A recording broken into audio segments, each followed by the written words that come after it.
What's going on, everybody? Welcome back to the channel, and today I'm going to talk about trolling motor maintenance. Some of the things that I do to make sure that my trolling motor is working perfectly every single day.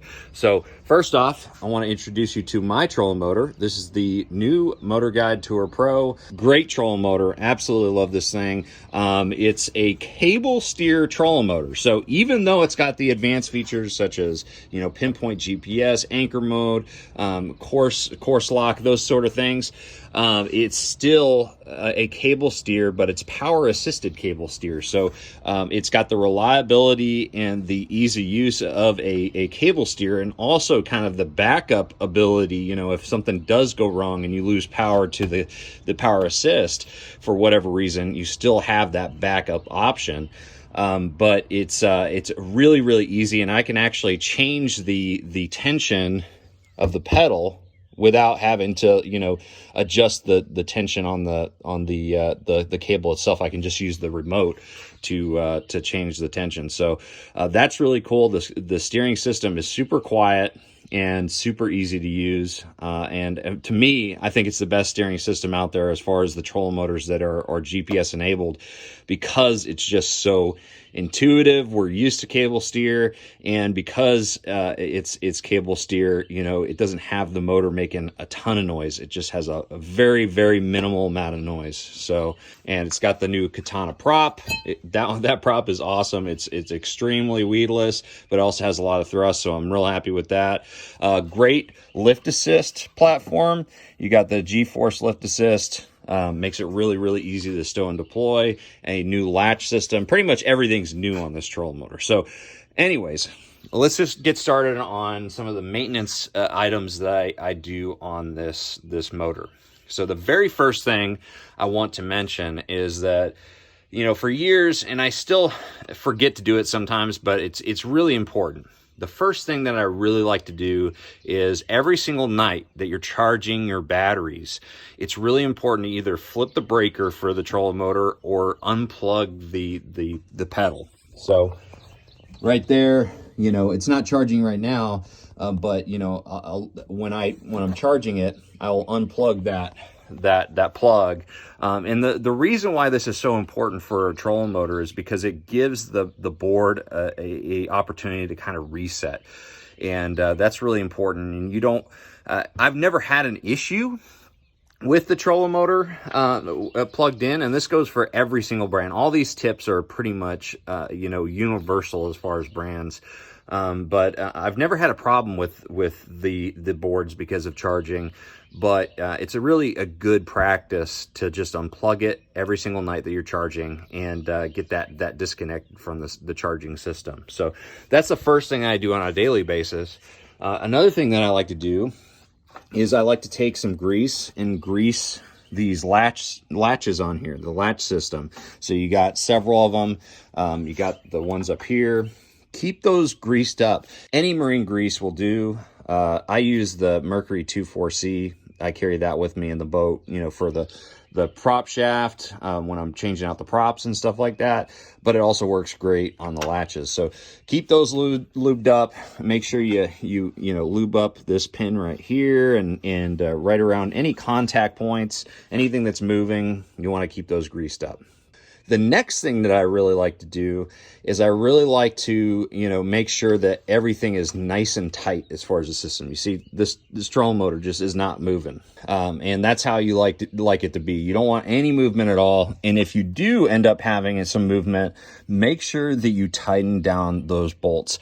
Any movement is going to be a weak point in your system, especially if you're faced with rough water. If you have movement, I guarantee it's gonna get progressively worse, and eventually you could run the risk of breaking something in the system. So it's really important to have those bolts tightened up.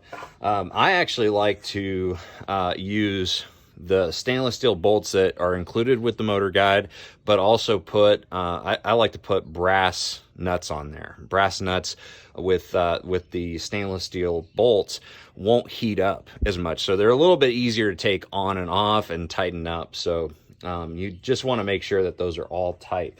Another point of the trolling motor that needs to be tightened up is, you know, I check these. I've actually never had them loosen up. These are the bolts that attach the actual motor to the mount assembly. But occasionally, especially after the first few uses, I'll tighten those up, if you can see them. Yeah, those right there. And so keep those tight. Just make sure that those are nice and snug. Another thing, now I don't have the problem anymore because I have this TH Marine, you know, troller lock or whatever they call it on here, and that locks it down. So there's no movement at all. I mean, it's not moving at all. But if you just have the Bounce Buster, which I love the MotorGuide Tour Pro's Bounce Buster, but if you just have that, make sure that it's not, it doesn't have a lot of play and it's bouncing up and down. If it is, you need to adjust the length of that, which it's really awesome with the new MotorGuide Tour Pro because you can make those fine-tune adjustments really quick. All right, so the last thing that's part of regular maintenance has to do with your prop.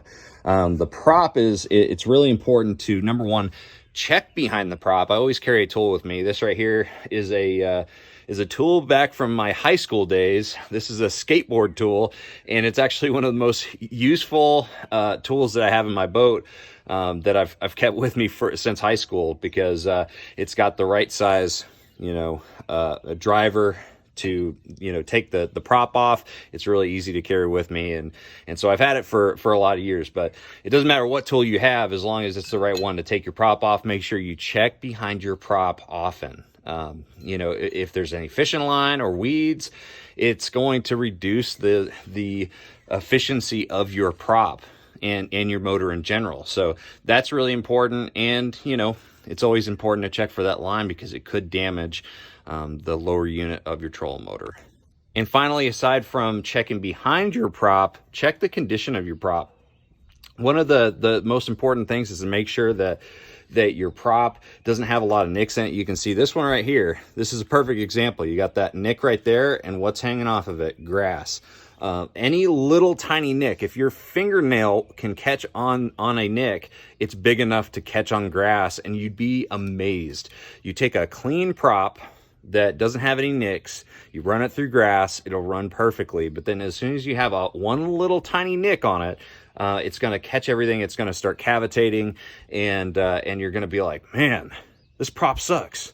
No, it's not the prop's fault. It's the fact that you haven't maintained the prop. And one thing that I like to do is I like to either carry spare props with me. I carry a bunch of spare props, but I also carry a file with me. So I will file off these little nicks and keep that surface, that leading edge, perfectly smooth. And that's so absolutely critical on the water. So that's something I'll do. Keep a file with you, and keep those nicks filed down. It's so important, and that's going to help you be way more efficient when you're fishing, especially grass lakes, but really it's anywhere. And it reduces the noise too. Anything that is protruding off the leading edge of the prop is going to create noise, so you don't want that. But in general, I mean, it's very easy. You know, these trolling motors nowadays are really, I mean, you could go and not do any of this stuff and have a perfectly reliable trolling motor, but you're going to have a much more reliable trolling motor, and you're going to know that you're going to have that peace of mind that you've been taking those steps to make sure that it's a reliable trolling motor, if you do these things. So I always like to work on my own stuff. I always like to be prepared and to make sure that everything on my boat is dialed in. So that's what I do. Give those tips a try, and keep your MotorGuide Tour Pro or whatever trolling motor you're using tip-top shape. I'll see you guys out on the water.